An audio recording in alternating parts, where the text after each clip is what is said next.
1810년 4월 광저우 관아 앞 넓은 마당 위로 이른 아침 햇살이 내려앉습니다.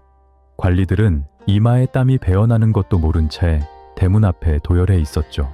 곧 누군가가 도착한다는 소식이 전해졌기 때문입니다. 그런데 마당으로 들어서는 행렬이 이상합니다. 무장한 병사도 보이지 않고 위풍당당한 장수 한 명 보이지 않아요. 그저 한 여인이 천천히 걸어오고 있고 그녀의 뒤를 따르는 이들 또한 고작 17명의 여성과 아이들이 전부였기에 무언가 무척이나 이상한 광경이 아닐 수 없었죠. 무기도 없습니다. 갑옷은커녕 칼 한 자루 보이지 않았죠. 맨손입니다. 그런데 놀라운 일이 벌어집니다.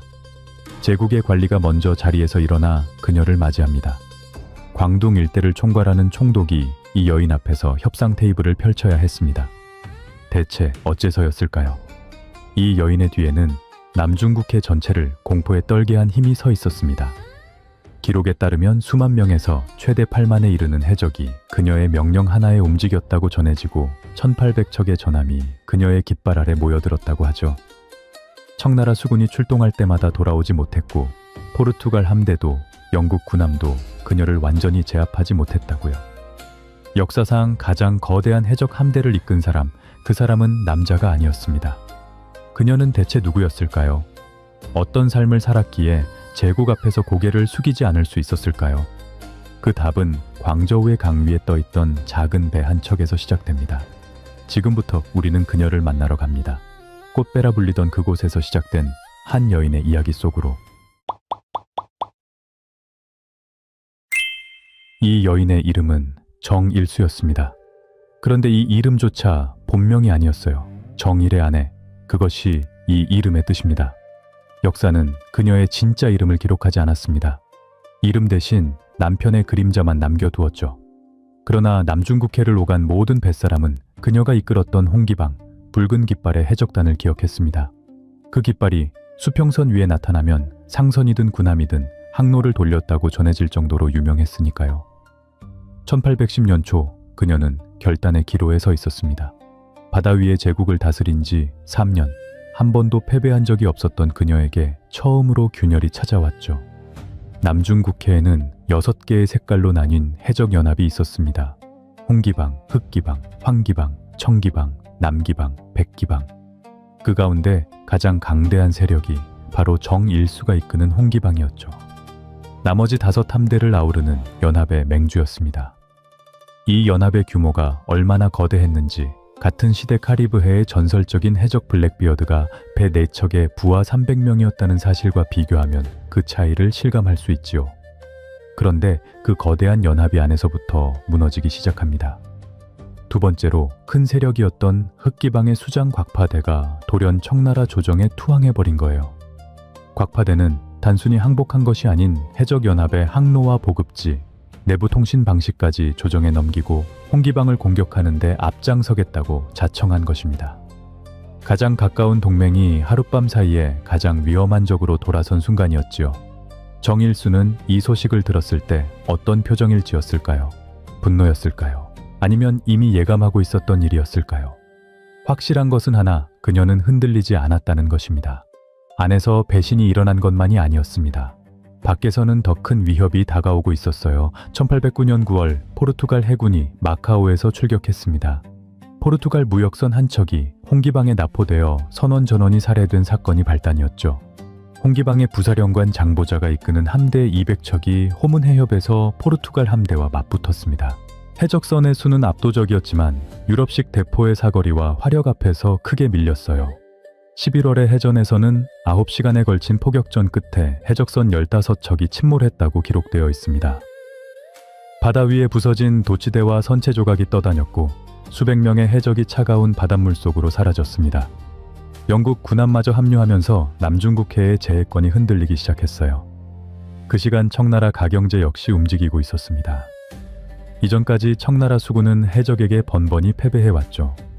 1808년 임국량 제독의 함대 35척이 마주도 해역에서 괴멸당했고 1809년에는 손전모 제독의 함대 100척이 대격파당한 것으로 전해집니다. 그러나 황제는 포기하지 않고 유럽 해군과의 연합작전이라는 전에 없던 카드를 꺼내 들었어요. 전례 없는 규모의 토벌 함대가 편성되고 있었습니다. 사방에서 그물이 좁혀오고 있었어요. 안으로는 배신, 밖으로는 세 나라의 연합 공격, 바다 위의 힘만으로는 더 이상 버틸 수 없다는 것을 그녀는 분명 알고 있었을 것입니다. 그러나 정일수가 다른 해적들과 달랐던 점은 그것은 바로 그녀는 상황을 읽을 줄 아는 남다른 여인이었다는 것이었어요. 대부분의 해적이라면 여기서 두 가지 중 하나를 선택했을 것입니다. 끝까지 싸우다 죽거나 밤의 어둠을 틈타 도주하거나. 역사 속 해적들은 거의 예외 없이 이 두 가지 결말 중 하나를 맞이했고요. 그런데 정일수는 싸우지도 도망치지도 않고 협상 테이블로 걸어 들어가는 모습을 보여주었습니다. 1810년 4월 8일 그녀는 광저우의 관할을 대포도, 칼도, 해적 깃발도 없이 17명의 여성과 아이들만을 데리고 당당한 걸음으로 찾아갑니다. 이것이 과연 항복이었을까요? 맞은편에 앉은 사람은 양광 총독 백령, 청조정이 남방 해적 문제를 해결하라며 특별히 파견한 고위 관리였습니다. 관아의 대청 안으로 들어선 그녀를 바라보는 관리들의 눈빛에는 경계와 함께 어딘가 두려움이 섞여 있었습니다. 이 여인 뒤에 서 있는 수만 명의 해적을 그들도 알고 있었기 때문이었죠. 그녀가 내민 조건은 놀라웠습니다. 첫째, 자신의 부하 전원을 사면할 것. 둘째, 지금까지 약탈한 재물의 합법적 소유를 인정할 것. 셋째, 오른팔이자 남편인 장보자에게 청나라 수군의 관직을 줄 것. 해적이 제국의 조건을 내거는 일은 역사상 전례가 없었다고 해도 지나치지 않았죠. 그런데 더 놀라운 것은 청조정이 이 조건을 거의 그대로 받아들였다는 사실입니다. 왜 받아들였을까요? 정일수를 잡기 위해 이미 수많은 병사와 군함을 잃은 조정으로서는 전면전의 비용이 협상의 비용보다 훨씬 컸습니다. 전투를 계속한다는 건 무의미한 일이었고 그녀는 바로 그 계산을 꿰뚫고 있었죠. 4월 20일 공식 항복 의식이 거행됩니다. 정일수와 장보자는 해적만 7,318명과 함선 226척, 대포 1,315문을 조정에 넘겼고 그 대가로 부하들은 전원 사면을 받았어요. 그리고 장보자는 청나라 광둥 수군의 장교로 임명되었습니다. 해적을 잡던 자리에 해적 출신이 앉게 된 것이었죠. 약탈한 재물은 그대로 그녀의 소유로 인정되었습니다. 해적들에게는 돼지고기와 술, 그리고 새 삶을 시작할 노잣돈까지 지급되었다고 전해집니다. 여러분은 이게 항복으로 보이시나요? 항복이라는 이름으로 자기에게 가장 유리한 조건을 관철시킨 채로 전장을 떠나는 것. 정일수는 검을 내려놓되 자존심은 내려놓지 않았습니다. 어쩌면 이 의식에서 가장 큰 승리자는 그녀이지 않았을까요? 그런데 한 가지 의문이 남습니다. 광둥의 가난한 집안에서 태어난 한 여인이 도대체 어떻게 이 자리까지 올라온 것일까요? 제국의 관리들 역시 같은 궁금증을 품었을 것입니다. 그 이야기를 알려면 시간을 조금 더 거슬러 올라가야 합니다. 정일수가 바다를 손에 넣기까지의 3년은 결코 순탄하지 않았습니다. 남편 정일이 죽은 것은 1807년이었죠. 해적연합의 창시자이자 홍기방의 절대적 수장이었던 남자가 갑작스럽게 세상을 떠났습니다. 사인에 대해서는 여러 이야기가 전해져요. 폭풍에 휩쓸렸다는 설도 있고 베트남 해안에서의 전투 중 사망했다는 기록도 남아 있습니다. 병사했다는 설까지. 정확한 사인은 오늘날까지 밝혀지지 않았죠. 확실한 것은 하나, 남편이 죽은 뒤 수만 명의 해적 앞에 선 사람이 32살의 과부였다는 것입니다. 해적의 세계에서 남편이 죽으면 그 세력은 곧바로 부하들 사이에서 쪼개지는 것이 보통이었죠. 칼과 주먹으로 다음 우두머리를 정하는 세계였습니다. 누구든 먼저 칼을 들고 일어설 수 있는 순간이었어요. 그런데 정일수는 아무도 예상하지 못한 방식으로 이 위기를 넘겼어요. 그녀에게는 장보자라는 카드가 있었습니다. 장보자는 본래 어부의 아들로 어린 시절 정일에게 납치되어 양자로 들어간 인물이었죠. 뛰어난 전투 능력으로 홍기방의 부사령관까지 올라간 젊은 남자였습니다. 해적들 사이에서 가장 두터운 신망을 얻고 있었어요. 정일수는 이 장보자와 손을 잡았습니다. 그리고 곧 재혼했죠. 단순한 사랑이었을까요? 아니면 권력을 지키기 위한 계산이었을까요? 아마도 둘 다였을 것입니다. 이 결합은 놀라울 정도로 효과적이었어요. 장보자가 바다 위에서 전투를 지휘하는 동안 정일수는 해적단 전체의 운영과 전략을 관장했어요. 칼을 휘두르는 것은 장보자의 몫이었지만 그 칼이 어디를 향해야 하는지 결정하는 것은 정일수의 몫이었죠. 사실상 홍기방의 두뇌는 그녀였던 것입니다. 그녀가 가장 먼저 한 일은 법을 세운 것이었습니다. 해적에게 법이라니 이상하게 들릴 수 있죠. 그러나 수만 명의 거친 남자들을 다스리려면 공포만으로는 부족했습니다. 정해분기 징하이펀지의 기록에 따르면 홍기방에는 엄격한 규율이 존재했습니다. 명령에 불복하는 자는 참수, 약탈품을 사사로이 챙기는 자도 참수, 허가 없이 육지에 오르는 자는 귀가 잘렸고 조직을 이탈하려는 자에게도 같은 형벌이 내려졌습니다. 그런데 이 규율 가운데 특히 눈에 띄는 조항이 있었어요. 여성 포로에 대한 것이었습니다. 마을에서 붙잡은 여성은 반드시 등록하고 출신지를 기록하며 분리된 숙소에 따로 머물게 하라는 조항이었죠. 그리고 붙잡은 여성을 강간하거나 학대하는 자는 즉시 처형한다는 규칙이 뒤따랐습니다. 해적의 세계에서 여성 포로의 인권을 규정한 법이 존재했다는 것 자체가 놀라운 일이었죠. 화선의 기녀 출신이었던 그녀이기에 약자의 위치에 놓인 여성이 무엇을 겪는지 누구보다 잘 알고 있었을 것이라 생각됩니다. 다만 한 가지 짚어두어야 할 것이 있습니다. 이 규율의 원래 제정자가 정일수인지 아니면 장보자인지에 대해서는 역사학자들 사이에서 논란이 있습니다.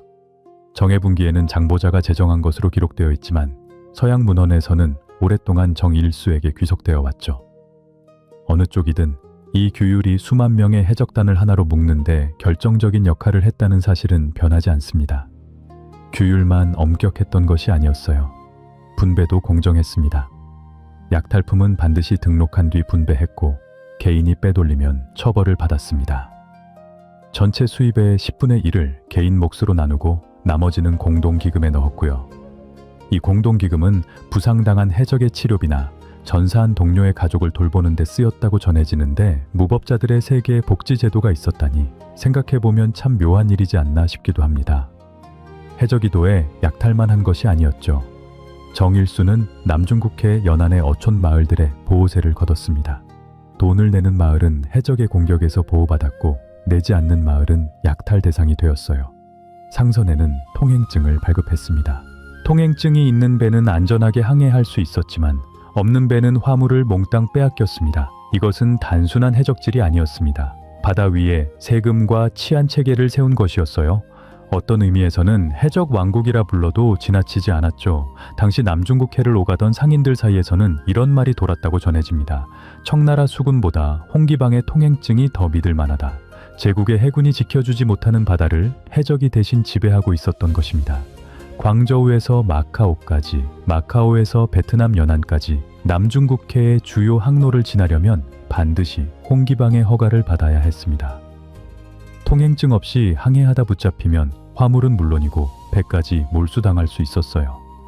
이런 체계 위에서 홍기방은 무섭게 성장했습니다. 정일수가 지휘권을 잡은 1807년 당시 수백 척이던 함대는 불과 3년 만에 1000척을 훌쩍 넘었죠. 홍기방 산하에는 가족 단위로 배에서 생활하는 해적도 적지 않았습니다. 갑판 위에서 아이를 키우고 밥을 짓고 그물을 손질하는 모습이 어우러진 기이한 공동체의 모습이었습니다. 전투 함대이면서 동시에 떠다니는 마을이기도 했어요. 청나라 수군은 이 세력을 막을 수 없었습니다. 1808년과 1809년 연이은 토벌 작전이 모두 참패로 돌아갔어요. 남중국해에서 홍기방의 붉은 깃발을 보면 청나라 수군조차 항로를 돌렸다고 전해집니다. 그런데 영원한 것은 없었습니다. 정점에 선 순간 균열은 이미 시작되고 있었고 그 균열의 시작점에는 우리가 앞서 이야기한 곽파대의 배신이 있었던 것이죠. 하지만 여기서 한 가지 더 깊이 들어가야 할 이야기가 남아 있습니다. 이 모든 것의 시작, 정일수가 해적의 아내가 되기 전의 이야기를 아직 하지 않았어요. 지금부터는 광둥의 강 위에서 떠돌던 한 소녀의 이야기로 돌아가 보겠습니다. 그녀의 본명은 석양이었습니다. 아명은 향고, 향기로운 아이라는 뜻이었죠. 그러나 그 이름에 어울리는 삶은 처음부터 그녀에게 허락되지 않았어요. 그녀는 1775년경 광둥성 어딘가에서 태어난 것으로 추정됩니다. 정확한 출생지도 부모가 누구였는지도 기록에 남아있지 않습니다. 역사가 기억하는 것은 단 하나, 그녀가 아주 어린 나이에 화선 위에 있었다는 사실뿐이었죠. 화선. 꽃배라는 아름다운 이름을 가진 이 배는 실상은 광저우 주강 위에 떠있던 수상 유흥선이었습니다. 강 위에 줄줄이 정박한 이 배들 위에서 여인들은 손님을 맞았어요. 비단 커튼 뒤로 등불이 흔들리고 비파 소리가 물결 위를 떠다녔죠. 겉으로는 화려했지만 그 안에서 살아가는 여인들의 삶은 결코 화려하지 않았습니다. 주강의 물 한 개가 피어오르는 새벽이면 간밤의 화려함은 온데간데 없이 사라지고 남은 것은 피로와 불안뿐이었어요. 석양은 이곳에서 자랐습니다. 가난이 그녀를 이 배 위로 밀어 올렸을 것이었죠. 당시 광둥의 가난한 가정에서 딸은 짐이었습니다. 먹여 살릴 수 없으면 팔거나 내보내는 것이 현실이었어요. 화선의 기녀가 된 소녀 석양에게 선택의 여지란 없었습니다. 그녀의 하루는 손님의 기분에 따라 바뀌었고 내일이 어떻게 될지는 아무도 장담할 수 없었어요. 그러나 그 불안정한 나날 속에서도 석양은 살아남는 법을 배워나갔습니다.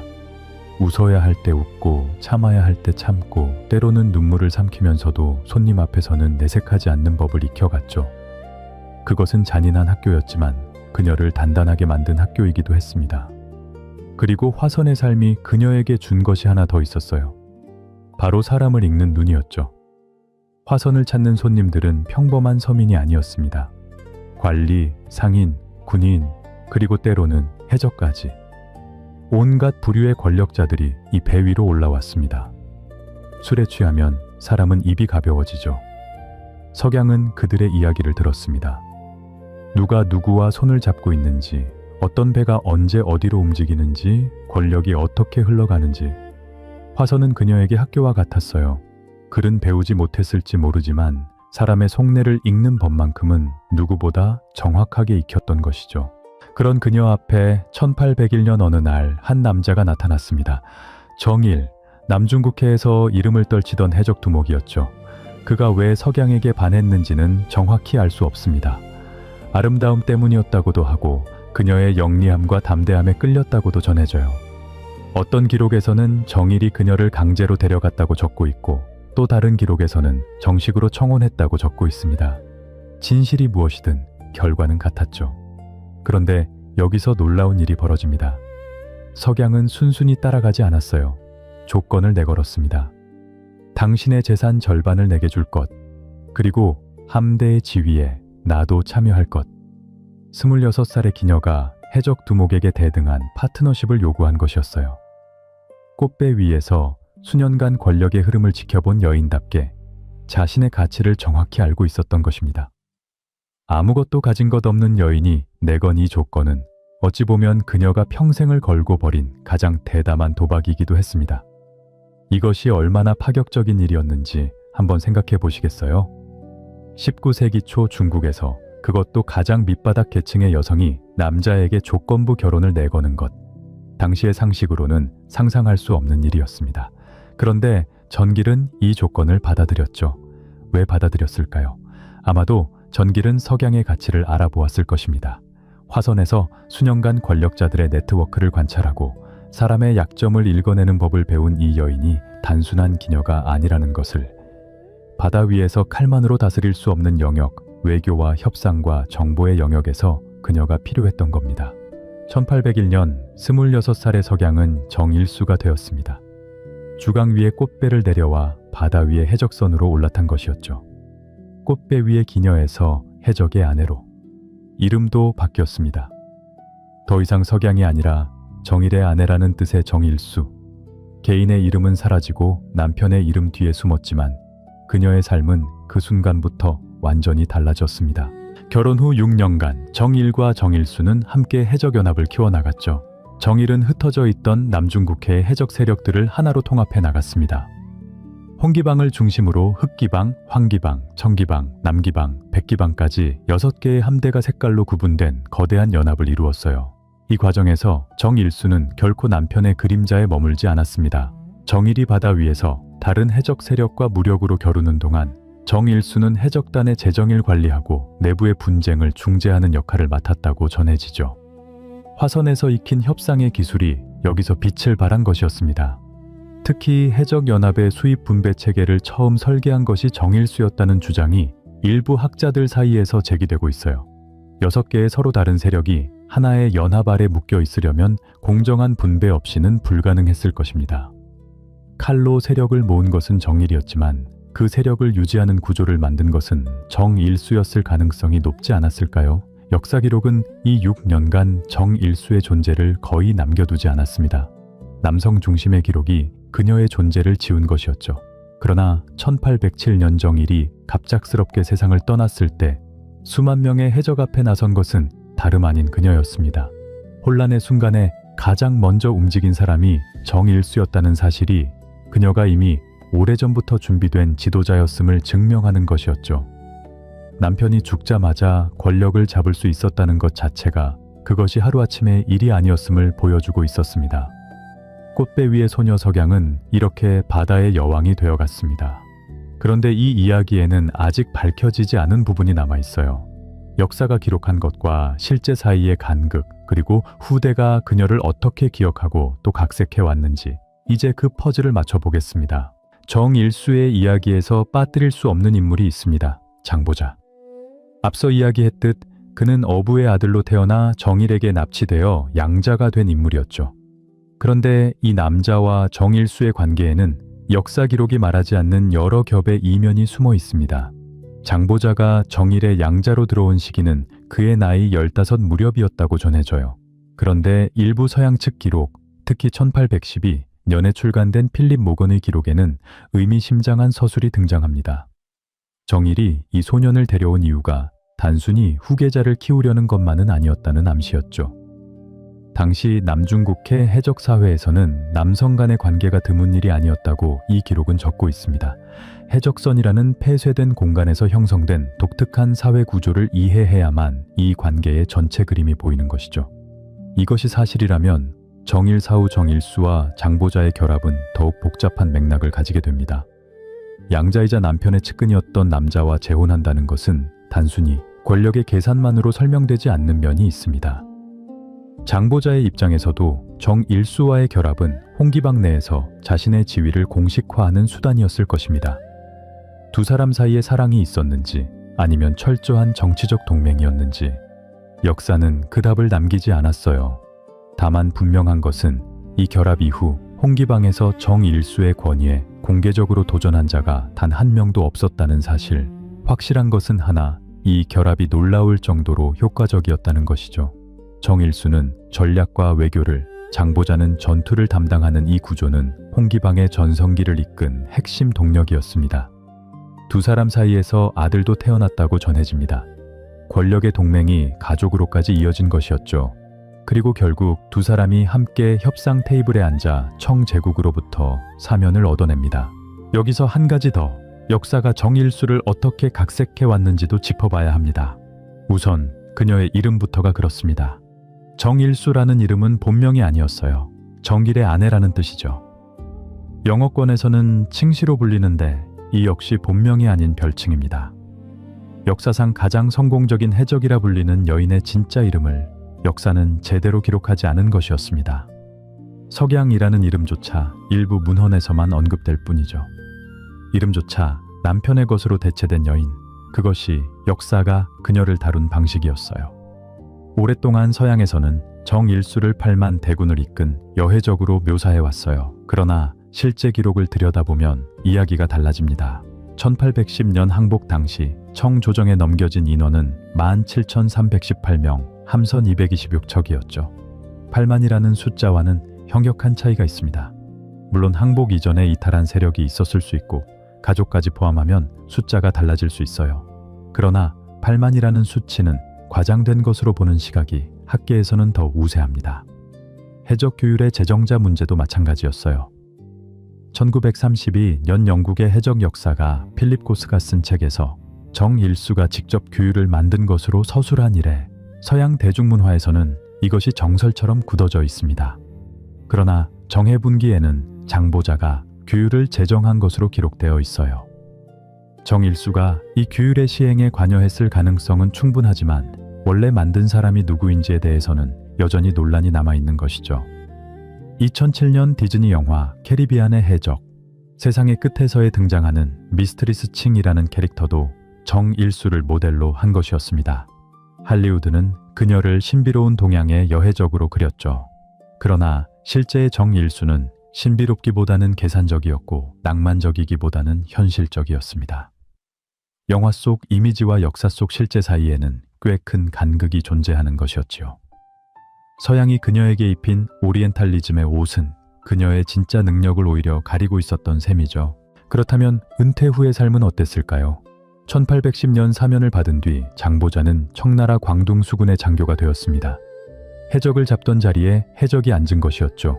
그는 이후 아편 밀수 단속에 공을 세우며 관직을 유지했지만 1822년 36의 나이로 세상을 떠났습니다. 그의 사인 역시 명확히 기록되어 있지 않아요. 장보자가 죽었을 때 정일수의 나이는 47이었습니다. 두 번째 남편마저 먼저 떠나보낸 것이죠. 그러나 그녀는 무너지지 않았습니다. 마카오로 이주한 정일수는 그곳에서 도박장을 열었습니다. 바다 위에서 수만 명을 다스리던 여인이 도박 테이블 위에서 새로운 사업을 시작한 것이었죠. 어떤 의미에서는 확률과 판단력의 게임이라는 점에서 해적 시절과 크게 다르지 않았을지도 모르겠습니다. 한때 남중국해의 모든 배가 두려워했던 여인이 이제는 조용히 장부를 넘기며 살아가고 있었어요. 소문에 따르면 그녀는 도박장 외에도 소금 거래에 손을 대어 상당한 재산을 모았다고 전해집니다. 바다 위의 여왕이 육지에서도 사업가로서의 수완을 발휘한 것이었습니다. 그리고 여기서 하나 더 흥미로운 이야기가 전해져요.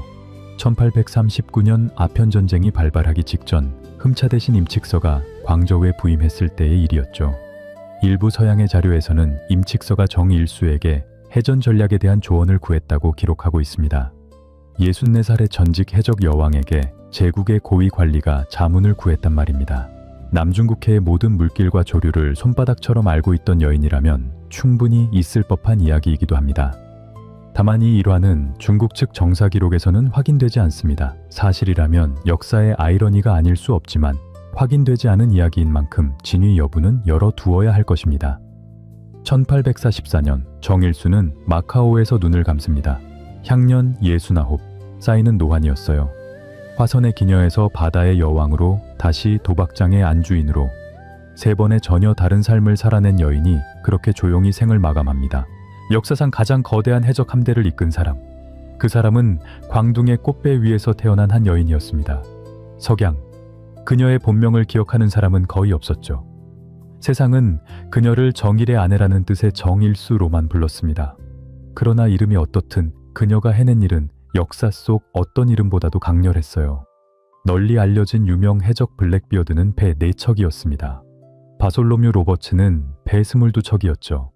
정일수는 1000척이 넘는 함대와 수만 명의 해적을 거느렸습니다.